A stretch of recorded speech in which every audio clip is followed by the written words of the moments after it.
Mario plus Rabbids Kingdom Battle is the game we just announced. We're super happy.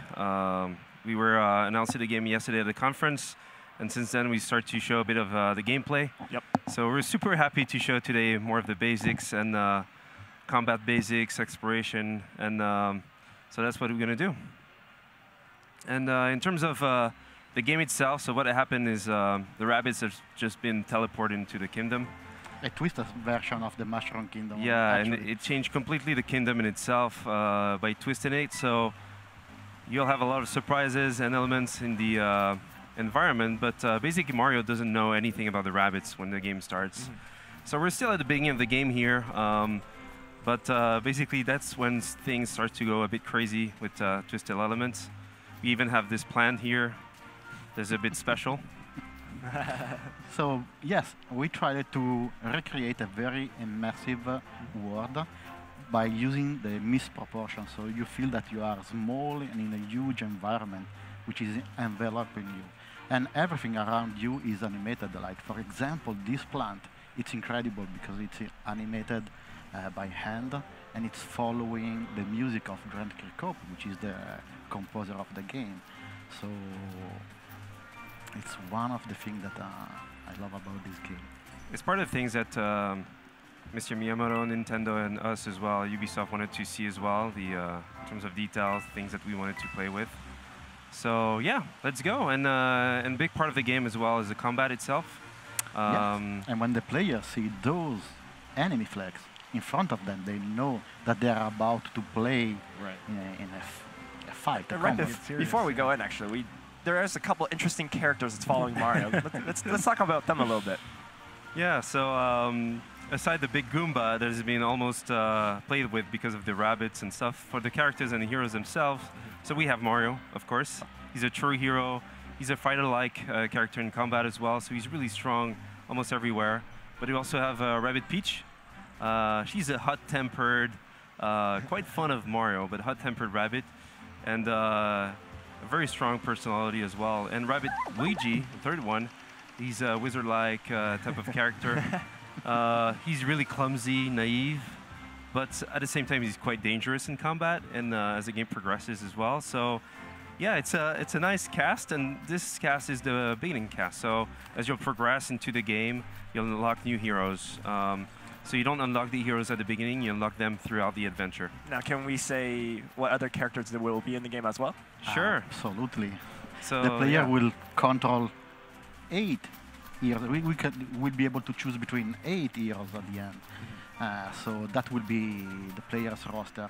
And we really wanted to play around this contrast between Mario character and the Rabbids one, like in order to create the humor. Yep. So if there is something that the Rabbids learn from Mario throughout the game is how to become heroes, and Mario learns how to crack the joke. So we go for the fight? Yeah, let's do it. Let's do it.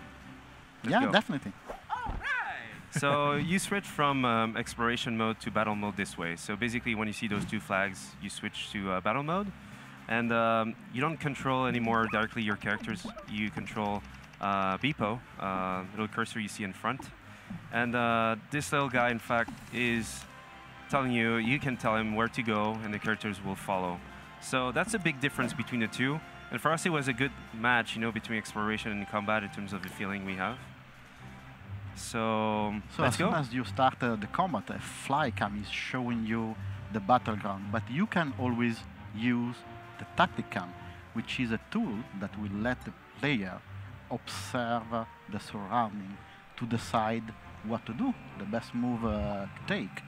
And as you can see in the top right part of the screen, the mission objective, it's a rich area. So it's not really important to defeat the enemy there, but to really decide the best way, possible way to arrive directly at the objective. So the player will have two choices: directly in front of the enemy, that seems a little bit risky, or moving a little bit on the right to use the cover and being protected by the attack of the Rabbids. So what you see right now is Xavier, which is controlling the heroes. In this case, each heroes can perform 3 different type of action. As we are quite early in the game, right now we have only movement and attack. Later on there will be techniques, which is way more, let's say, an indirect way to deal with an enemy, and it's more magical. But the blue line is defining where the characters can move. And in this case, Xavier could, for example, go behind the cover in order to be half protected, or just go in front of the enemy. So as soon as you press, the character moves. And like David said, we can attack, but it will show first the movement phase itself. You can do whatever you want. You can move first, attack then. It's up to you to decide, in fact. You can advance towards another cover, such, for example, as Rabbids Luigi is doing, or even better, you can move the cursor behind one of your teammates in order to activate what we call the team jump. And the team jump is expanding your area of movement, allowing you to go much further than your normal area of movement. Right. And this is also allowing you to fill the gaps, such as the small river that you can see in front of you. After that, you can choose, but there is no sequence, right?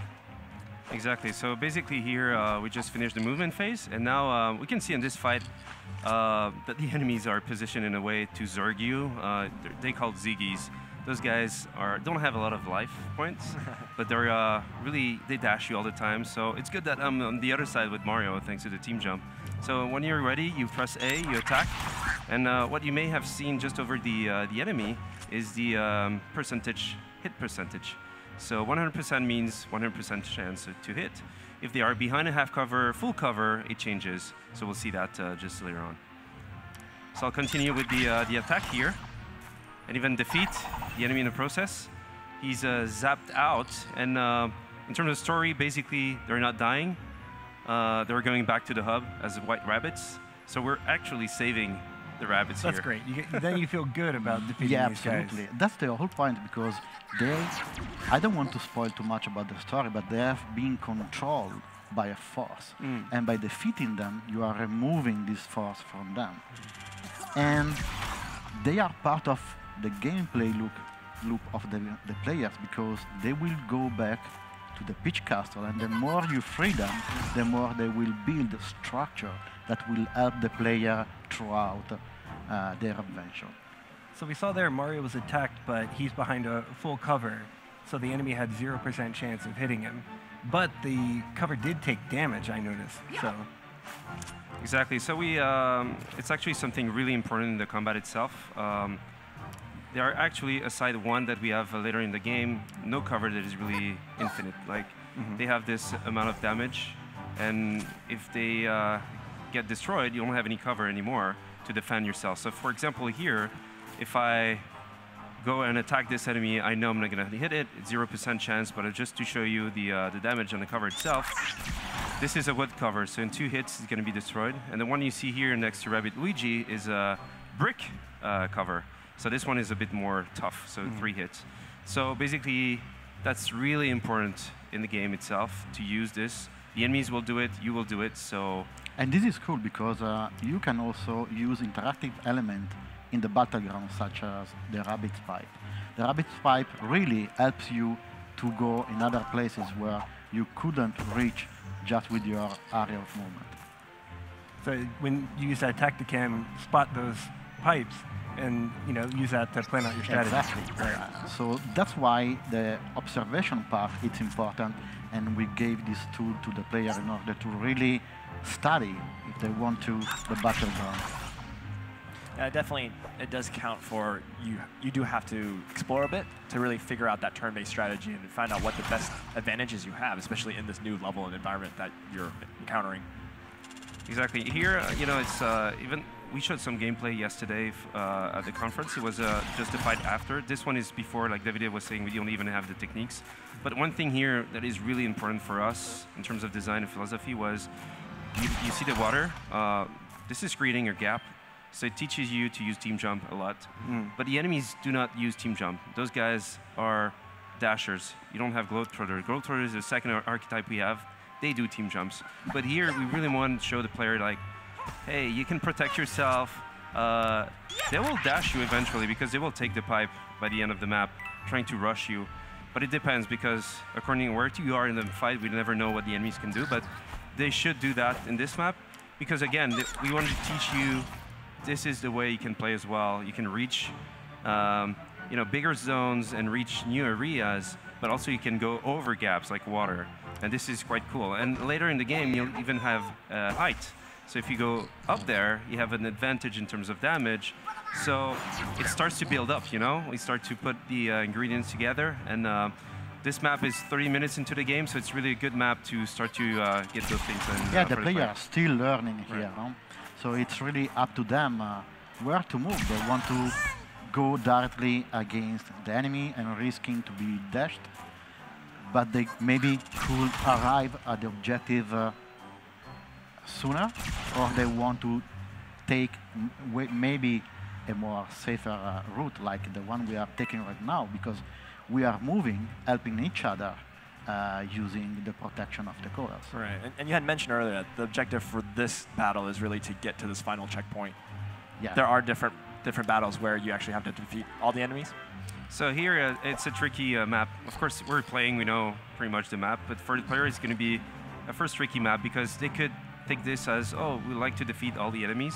But the issue is that we have a lot of respawn, and the more you wait, the more enemies will spawn, and it's going to be very complicated. So here, it's a reach objective. You need to reach. One of your character needs to be in the zone, and this is something key for the players to do. And then we have multiple enemy objectives. We have defeat all, defeat this type of enemy, reach, escort, and those type of objectives throughout the game to really challenge the player again to do the right decisioning when it matters. So Rabbid Luigi is really close now. He's not close enough because we made it not close enough to arrive at the mission objective. And definitely, there's something that we've never seen before, really, with Mario, and he's pairing up with this mashup. But also, we have Mario for the first time really using a weapon, a projectile weapon, and yeah. Yeah, Mario has never been afraid to take whatever power-ups are, available to him. So it's cool to see these new types of weapons that he can play with. He's adapting to his surroundings. Right. Yes, plus they are very, very light-hearted and funny. Because the weapons in our game are not just there in order to damage the enemy, but they are also a tool to create fun, because you can plug additional behavior, such as you can glue an enemy on the ground. There is a particular enemy that is very powerful in using the techniques. You can freeze his face, so he cannot speak anymore, therefore he cannot use the techniques. There is someone very good at shooting. You can hink his face so he cannot see you and he cannot shoot at you. You can burn enemies so they are running with their bottom on fire. And there is also propagation. So if an enemy on fire is touching another enemy, will propagate. There are some crazy behavior that could happen within the battlefield, and that's what we call the domino effect. So you can chain multiple effects, and the output could be very, very crazy. Also, when you finish the fight, you can go back, of course, to the zone in free movement and exploration mode. All the coins that you have on your battlefield is because when you destroy covers, you gather coins as well. So even if you hit an enemy behind a cover and the cover is destroyed, it's rewarding as well for the player. So you can go back and buy better weapons thanks to coins. But if we have a few minutes, we just wanted to show something as well here. Just a quick fact, we went that way for the fight itself. But in fact, the most effective way, let's say advanced way, would have been to go that way. Even if it's dangerous, the first round you get, dash and stuff. Second round, you really dash the enemy well. So a good strategy would be to put Mario on the right side. He's a good damage output in terms of his weapon. Rabbid Luigi is not really good with his weapon, but he's good with dashing. So you can put it in front line, and then you go really quickly to the zone here. So yeah, we just revealed something for people when they will play. They Nice. know how to play the map now. But yeah, it's up to the player to decide. They can go front or go left, right, whatever they have in mind. They can go for it. Depends on the play style itself. Because a good tactical game should give the player the choice to choose their strategy. So not only in terms of how you want to customize your character, which kind of weapon you want them to be equipped with, but also the plan that you want to take into the battlefield. So we didn't want for the battles to have only one possible solution, but multiple. So let's go to the Peach Castle to show the hub itself. Yeah, let's take a look. We didn't present it yet, although it's a big part of the game, of course. So of course, it's a Peach Castle. It was not destroyed by the arrival of the Rabbids, so thank God, this is good. But the issue, or let's say the challenge for Peach as a princess as well, is that the castle will evolve as the game progresses. So as you progress, you'll see more stuff built by the Rabbids, a bit randomly, or not randomly like this one, Battle HQ, to change your team, change your weapons, change your skills in the skill tree. Access new worlds. So this one is the first one, Ancient Gardens. And you also have many puzzles around that you have to solve. And as you finish a world, you get new contextual actions and exploration as well, so you can progress and see other places that you couldn't go before. So this is key as well for the player to go back to the hub and see what they could do now that have new abilities. So yeah, this hub will evolve throughout the game. And we won't be able to show today, the other worlds, but as soon as you finish a world, you can access the new one with this new ability, and the cannon takes you and then shoot you in the world itself. And we just saw an example here of a little puzzle that we have with the red coins that we have in the game as well. So we have yellow coins, red coins, blue coins as well in the bug zones. Museum where you get all the collectibles from the game. You can gather in the game. This one is still broken when you're at that moment in the game, but it's the washing time machine. That's what they use to come in the world itself of Mario. And it will be useful in the future. You can go back and revisit and get better scores in all the fights that you've done. And also other elements that here are teasing that the player will discover. New worlds here, etc., etc. So that's really an important part of the game as well, this hub and how it will evolve with the game itself. And I do remember that the hub was one of the first things that we decided to do within the game, like really a point of contact for the player to really help me throughout the whole game. And I remember when we were told that we were about to work with Nintendo on a game that was featuring both Mario and the Rabbids, and we immediately understood that it was a lifetime opportunity. We worked really night and day in order to find something unique for the Rabbids, but as well for Mario. So as we are huge tactical fan, we said, okay, we should use them to propose something fresh, something new in the turn-based combat games. But at the same time, we wanted to stay true to the Mario universe. And therefore, we decided to mix those two different phases, but in a seamless way, like the combat and the adventure. And at the end, when we felt that we had a solid idea, we decided to meet with Nintendo. And I remember that we had only 3 weeks and a half. It was crazy to remember, to really prepare something. And when I finally met Mr. Miyamoto, I felt like he's the creator of my favorite game. It's the inspiration of my career as a game designer. And I felt like if I was divided like in two.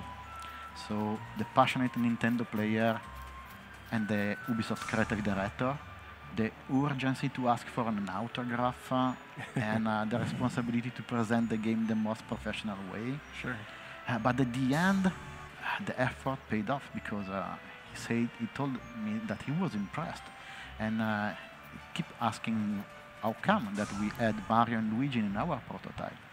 But the truth is that even if we spent, we had only 3 weeks and a half to work on the prototype. We recreated Mario and Luigi from scratch, the model, the animation, the rig, in order to try to translate their essence in our prototype. And I think that this was the moment where we truly convinced Nintendo about our commitment and passion. So from that moment on, we kept meeting with them in Kyoto. It was an incredible journey, and Mario plus Rabbids Kingdom Battle become really a work of love, a labor of love. That's such an amazing story. Yeah, I think you guys have a lot to be proud of, and I know that Mr. Miyamoto, he's hard to impress, and you guys have worked really hard, and I'm super proud of what you guys have come up with. I can't wait to play the full game. And it's just beautiful looking with all the graphics and the different tactical style, but also the exploration of the game. It's a new style that we never really encountered before. So we didn't sleep a lot these past month and years, but we're super happy to be here and talk about the game. It feels great. Like we were almost like in the cave, working on this game. And I think for the team, the whole team, dev team, all the studios, to be here today to talk about the game, show the game, finally. It's just super exciting. Yesterday press conference was it went very well, and wall of all the emotions we had on it was great. And I think now showing the game like that is just incredible. Thank you. Awesome. Thank you so much, guys, for coming.